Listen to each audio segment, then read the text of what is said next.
Have you ever felt like there's some powerful, unseen force at work in your relationships? Something that's always running in the background, kind of shaping your reactions, who you're attracted to, and even your conflicts. Well, today, we're going to make that invisible force visible. I'm talking about that fight, the one that feels like a script you both know by heart. It always starts the same way, and it always ends in that same frustrating place. Or maybe you just wonder why you keep finding yourself with people who, for some reason, just can't give you what you really need. I'm here to tell you it's not bad luck, and it's definitely not a personal failing. The real reason for these patterns is something we can call your attachment blueprint.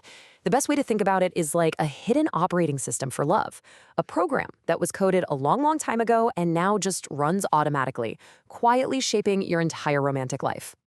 Now, that word prototype is really key here.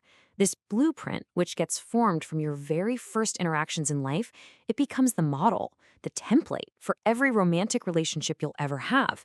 It's exactly why certain dynamics can feel so, well, familiar, for better or for worse. So, where in the world did this blueprint even come from? Well, the crucial idea to grasp is that love isn't just a feeling we're born with, it's actually a behavior that we learn. Let's dig into how that foundation gets built, right from the very beginning. That's right, from your very first moments alive, your brain was basically a little sponge just soaking up data. It was running all these little experiments to figure out how connection works, and it was all in an effort to answer some really fundamental questions. And this was question number one. Your little brain was wondering, when I cry, does someone come? When I need comfort, is it actually there for me? You were learning, right then and there, whether connection was something you could count on. Next up, you were asking about safety. And not just physical safety, but emotional safety. Is this a predictable world? Can I really trust the people who are supposed to be taking care of me? And finally, maybe the biggest one of all.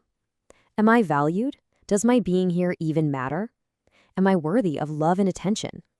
The answers you got or didn't get to these three questions, well, they became the bedrock of your personal attachment blueprint. And this quote just brilliantly explains what happens next.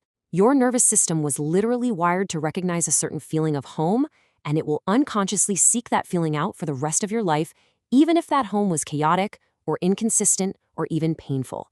It's got nothing to do with logic. It's all about what feels familiar.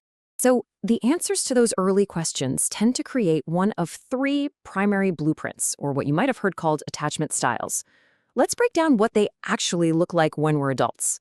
Okay, so if you had pretty consistent, reliable care, you likely developed a secure blueprint. You're generally comfortable with closeness and trust. Now, if care was inconsistent, sometimes there, sometimes not, you might have more of an anxious style. You really crave connection, but you're also terrified it'll disappear. This can lead to what we call protesting, like picking fights or nagging just to get some kind of reaction. And if your emotions were often dismissed or ignored, you may have developed an avoidant style. You learned early on that it's just safer to be self-reliant and to shut down when conflict heats up. All right, so understanding your blueprint is one thing.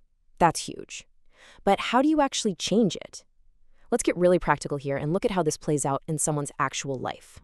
So let me tell you about Maud. She was completely stuck in this frustrating pattern. She would meet these great guys, things would get super intense for a few months, and then, poof, they'd vanish. When we started to look at her history, the blueprint became crystal clear. Her father had left when she was just a baby. His rare visits were these thrilling, exciting events.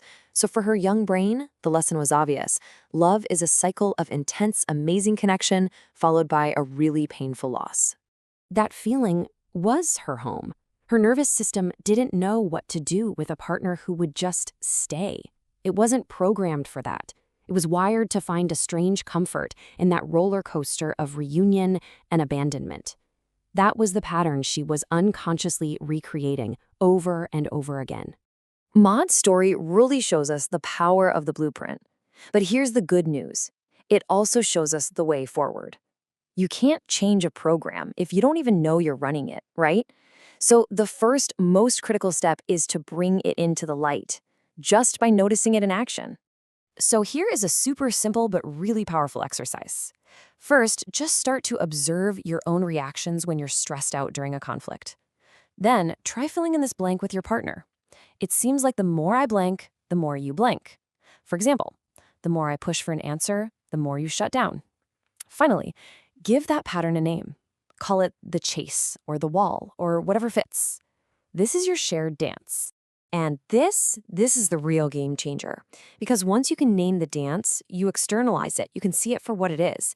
A third thing in your relationship, just a pattern.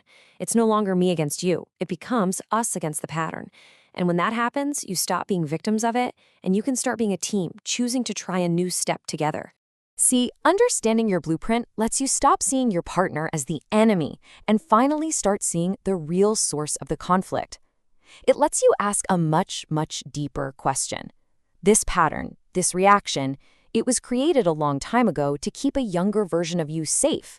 So instead of fighting it, what happens if you just get curious about what that young part of you is still so desperately trying to protect you from today?